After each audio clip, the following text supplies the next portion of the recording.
भावनगर से दूर दक्षिण के खुले मैदानों में युवा राय बहादुर और विशंभर उन काली जड़ों वाली भयानक लाशों को दफनाते हुए उन्हें जमीन में गहरा गड्ढा करके गाड़ रहे थे। युवा राय बहादुर की वो दवाई के छिड़काव वाली युक्ति वाकई कारगर साबित हुई थी। बग्गियों के भावनगर के बीचों बीच से गुजरने के बावजूद भी इन कटी फटी बदबूदार लाशों के बारे में किसी को जरा सी भी भनक नहीं लगी। इस बुद्धिमानी के लिए महामंत्री कुषाण ने युवा राय बहादुर और विशंभर की जमकर तारीफ की थी। अब तक आधे से ज्यादा लाशों को जमीन में गाड़ चुके विशंभर और राय बहादुर बचा काम भी जल्दी निपटाकर सूर्यास्त से पहले घर पहुंचना चाहते थे। शाम के बाद किसी का भी वहां रहना खतरनाक है, ऐसा शाही फरमान था। सूर्यास्त के बाद किसी का भी उस ओर जाना निषेध था, मगर ऐसा क्यों था ये किसी को नहीं मालूम था। युवा राय बहादुर अपने पिता विशंभर का हाथ बंटाते हुए अपनी बलशाली भुजाओं के एक ही वार से धरती में 2 फुट गहरा गड्ढा कर रहे थे।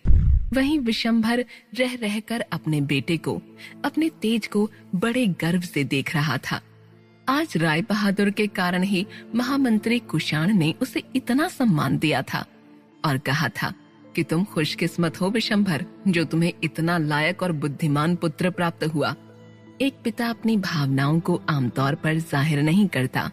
विशंभर भी यही कोशिश कर रहा था, लेकिन उसके सब्र का बांध टूट रहा था। आखिरकार फावड़ा जमीन पर रखते हुए विशंभर ने आंखों में गर्व की नरमी लिए युवा राय बहादुर के कंधे पर हाथ रखा और भावुक हो कहा, तेज। पलटते ही अपने पिता की आंखों में आंसू देख राय बहादुर परेशान हो उठे। बाबा, आप रो क्यों रहे हो? क्या हुआ? क्या मैंने कुछ गलत किया? नहीं तेज, तुमने तो आज मेरा सर ऊंचा किया है। आज तुम्हारे कारण महामंत्री जी ने इतना सम्मान, इतनी प्रशंसा की हमारी। तेज, मुझे तुम पर गर्व है। कहते हुए भावुक विशंभर ने राय बहादुर को सीने से लगा लिया। विशंभर की आंखों से बहते आंसू राय बहादुर के कानों पर टप टप टपकने लगे। आमतौर पर हमेशा सख्त रहने वाले अपने बाबा को इस तरह भावुक हो पिघलता देख राय बहादुर की आंखों में भी आंसुओं के मोती उभर आए। मगर राय बहादुर के इन आंसुओं में सिर्फ खुशी नहीं, ग्लानि भी थी। अपने पिता से ताज वाली वो बात छुपाने की, अपने पिता से झूठ बोलने की ग्लानि। भावुक राय बहादुर अपने पिता के सीने से अलग होते हुए बोले, बाबा, मैं आपके प्यार के और इतने सम्मान के लायक नहीं हूँ। राय बहादुर की आंखों में पिता से झूठ बोलने का पश्चाताप था, मगर सच बोलने की हिम्मत भी उनमें न थी। सम्मान और तारीफ के हकदार सिर्फ आप हैं बाबा, मैं नहीं। अपने बेटे के मुंह से ऐसी बात सुन विशंभर और भावुक हो बोला, क्या हुआ? राय बहादुर के पास अपने पिता की इस बात का कोई जवाब नहीं था। संतान, विशंभर ने खुद ही जवाब देते हुए कहा, संतान पिता की बूढ़ी होती भुजाओं का वो बल होता है तेज, जो उसे कमजोर होते हुए भी अधिक मेहनत करने की ताकत देता है, जो उसे लाचार होते हुए भी मुस्कुराते रहने की वजह देता है, खोखला होकर भी बहुत कुछ होने की हिम्मत देता है, कुछ ना होकर भी अपनी संतान की नजरों में एक नायक बनने का मौका देता है। वो नायक जो हारा हुआ जरूर है, मगर वो तब तक लड़ता रहता है जब तक वो अपने बच्चे की हर आखिरी और पहली ख्वाहिश पूरी ना कर दे। एक पिता की शक्ति, उसका सम्मान अपनी संतान से ही होता है तेज, और तुमने आज मेरा सम्मान और मेरी भुजाओं की ताकत दोनों बढ़ाई है तेज। कहते हुए विशंभर ने फिर से अपने बेटे को भावुक हो सीने से लगा लिया। राय बहादुर की आंखों से भी जैसे अब आंसुओं की धारा छूट पड़ी कि तभी धरती के अंदर गाड़ दी गई उन सभी लाशों के ऊपर से एक के बाद एक से जमीन फटने लगी। रहस्यमय रूप से जमीन से सैकड़ों काले रंग के पौधे निकलकर तेजी से उगने लगे। ये देख विशंभर और राय बहादुर दोनों हैरान थे। उन भयानक लाशों से सभी जड़ें काट देने के बाद भी ये काले पौधे कैसे उग सकते थे, और वो भी इतनी जल्दी? तभी उन पौधों के जमीन फाड़कर ऊपर उठते ही अचानक आसमान में अजीब ढंग से एक साथ बहुत से काले बादल मंडराने लगे। हर ओर अंधेरा छाने लगा। तेज हवाएं चलने लगीं। पास स्थित घने जंगलों में अजीब सी हरकतें होने लगीं।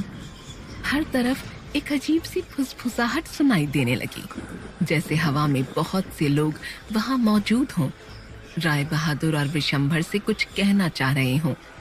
एक पल में अजीब ढंग से बिगड़े हालातों को देख घबराए राय बहादुर और विशंभर महामंत्री को दिए वचन के मुताबिक जल्दी जल्दी बाकी बची लाशों को जमीन में गाड़ने लगे, ताकि वो वहां से जल्द निकल सकें।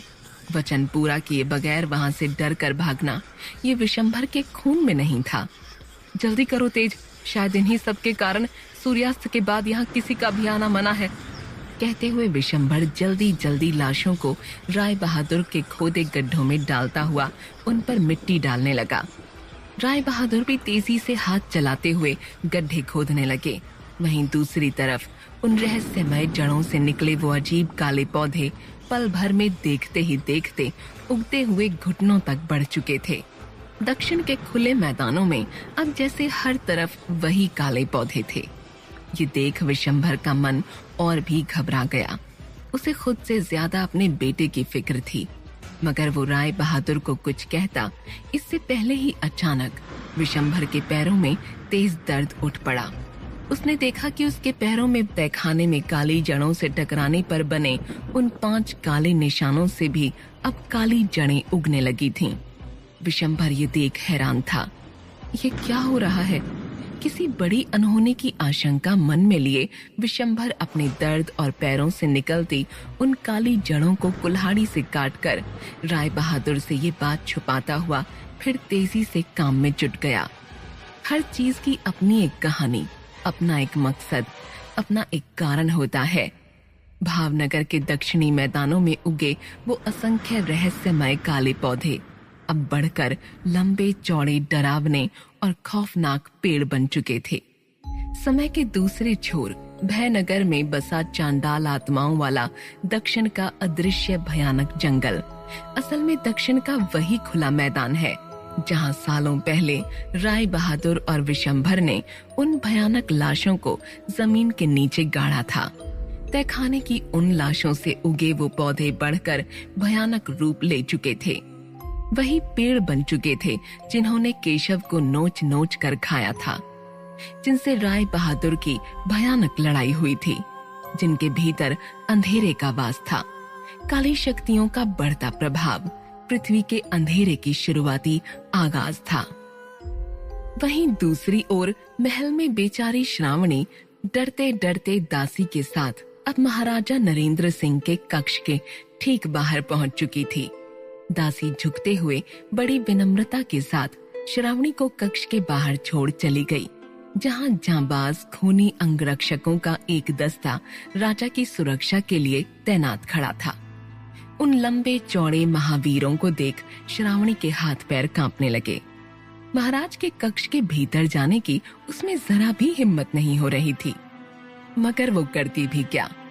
चलिए राजकुमारी जी, एक शाही अंगरक्षक राजकुमारी यानी श्रावणी की तरफ झुककर मुड़ते हुए बोला। श्रावणी गले से डर को मानो निगलते हुए एक फीकी मुस्कान लिए अंगरक्षक के साथ आगे बढ़ी। श्रावणी की झिझक, उसकी परेशानी, उसकी घबराहट, सब कुछ उसके चेहरे पर साफ साफ दिखाई दे रहा था। डरी सहमी श्रावणी ने अपने गले में लटकी राय बहादुर की उस सुनहरी बाली को कसकर पकड़ लिया और अंततः आंखें बंद कर महाराज के कक्ष में घुस गई। सामने चौड़ी कदकाठी वाले, चेहरे पर आग सा तेज लिए, रौबीले सुंदर अनेक कीमती रत्नों से जड़ित वस्त्र पहने राजा नरेंद्र सिंह इंतजार में चहलकदमी कर रहे थे। उन्हें इस तरह देख श्रावणी की हवा निकल गई। श्रावणी के आते ही महाराजा पलटे और अब श्रावणी की आंखों में आंखें डाल बोले, तो ये है तुम्हारी सच्चाई? राजा के मुंह से ये सुनते ही जैसे श्रावणी के डर की अब कोई सीमा न रही। उसे लगा अब वो नहीं बचेगी। मुझे माफ कर दीजिए। मैं माफ कर दूं? राजा ने गरज कर कहा। नहीं, माफी नहीं। श्रावणी अब और से हर गई।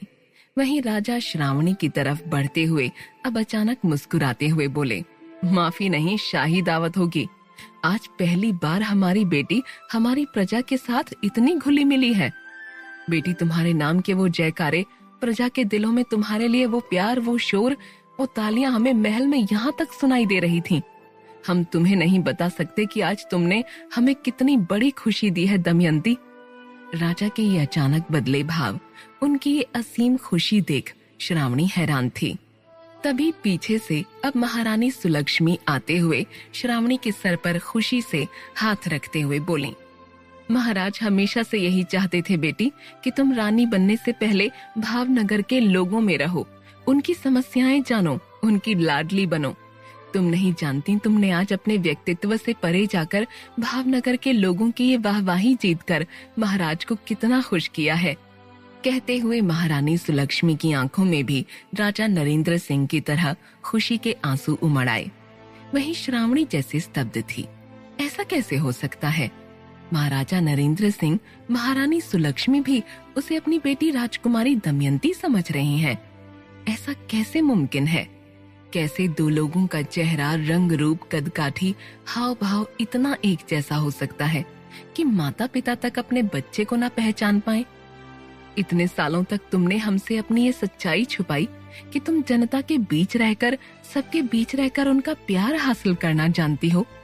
हर वक्त अपने कमरे में कैद रहकर चित्र बनाते रहने के अलावा लोगों की समस्या जानने का, अजीब तरीके से उन्हें सजा देने का तुम्हारा ये तरीका, ये सब तुमने हमसे छुपाए रखा। जानती हो सुलक्ष्मी, तुम्हारी लाडली ने किस तरह हल्कूराम और दुकानदार मियांदार को सबक सिखाया। कहते हुए राजा नरेंद्र सिंह के चेहरे पर बहते आंसुओं के साथ अब एक मुस्कान भी बिखर आई और वो बड़े गर्व से महारानी को बताने लगे कि किस तरह उनकी बेटी दमयंती ने आज बाजार में अपने अनोखे अंदाज से सभी का दिल जीत लिया। कैसे भावनगर में हर तरफ सिर्फ दमयंती के नाम के ही चर्चे और नारे गूंज रहे थे। वहीं श्रावणी अब भी अविश्वास में मौन खड़ी थी कि आखिर ये सब हो क्या रहा है। कैसे राजा और रानी उसे नहीं पहचान पा रहे, और अगर अब तक उसके इस झूठ का पर्दाफाश नहीं हुआ है तो असल राजकुमारी दमयंती है कहाँ? क्यों अब तक उन्होंने सबके सामने आकर श्रावणी की हकीकत सबको नहीं बताई? श्रावणी इन्हीं सब उलझनों में चेहरे पर बिना कोई भाव लिए अपलक खोई हुई खड़ी थी कि तभी अचानक उसके कानों में एक आवाज गूंज उठी, वो जो उसकी जानी पहचानी थी। खिड़की के बाहर से आती ये आवाज उसी जादुई सुनहरे पक्षी की थी जिसने चट्टान से गिरती श्रावणी को बचाते हुए उसे उस वीरान पहाड़ पर बसी गुफा के सामने छोड़ा था। अचानक श्रावणी की आंखों के सामने वही गुफा उभर आई। श्रावणी ने देखा वही पहाड़, वही गुफा, वही सुनहरा पक्षी जो श्रावणी को उतारते ही हिरन बनकर उस गुफा के अंदर भाग गया था। आ जाओ श्रावणी। अचानक आए गुफा के उस उजले सुनहरे उजाले से श्रावणी की आंखें चौंधिया उठीं और वो बेहोश हो वहीं जमीन पर गिर पड़ी। श्रावणी को अब तक उस रात के बारे में बस इतना ही याद था, मगर इस बार श्रावणी की बंद आंखों ने उसके आगे देखा। उस गुफा से निकल हवा में उड़ती बहुत ही सुंदर सुनहरे तारों से बनी 9 कुमारियां अपने हाथों में एक लाश उठाए श्रावणी की तरफ बढ़ रही थीं। अपनी सुनहरी शक्तियां श्रावणी के ऊपर छिड़क वो 9 कुमारियां अब एक साथ मंत्र जाप करने लगीं। रूपम देहि जयम देहि यशो देहि दिशो जहि। रूपम देहि जयम देहि यशो देहि दिशो जहि। उनके इस मंत्र और हाथों से झड़ती उनकी सुनहरी रोशनी से श्रावणी का जमीन पर बेहोश पड़ा शरीर जैसे निखरने लगा था। उसके चेहरे का बुझापन, शरीर की कमजोरी और थकावट सब झड़ते हुए नया तेज, नई ऊर्जा उसके शरीर में उभरने लगी थी। श्रावणी के कपड़े अब शाही पोशाक में बदल चुके थे। उसके चेहरे की चमक और खूबसूरती अब पहले से अधिक बढ़ चुकी थी। उन 9 सुनहरी देवियों ने हवा में आगे बढ़ते हुए अब उनके हाथों में पड़ी उस लाश को जमीन पर रखते हुए उस लाश के सर पर सजा ताज उतारकर श्रावणी के सर पर सजा दिया। श्रावणी ने जोर देकर उस लाश को देखना चाहा, मगर उस लाश का चेहरा देखते ही जैसे उसका शरीर कांप उठा। श्रावणी के बेहोश पड़े शरीर के पास ठीक उसी के जैसी दिखती, उसी की हम उम्र, उसी के जैसी कदकाठी रूप रंग की एक लड़की मरी हुई पड़ी थी। वो लाश कोई और नहीं, खुद राजकुमारी दमयंती थी। क्या है राजकुमारी दमयंती की मौत का राज? श्रावणी और राजकुमारी दमयंती के एक से दिखने का रहस्य क्या है? क्या श्रावणी ही राजकुमारी दमयंती है? क्या अंधेरा अपनी चाल चल चुका है? इतिहास का कौन सा भयानक पन्ना अब अपने आप को दोहराने जा रहा है?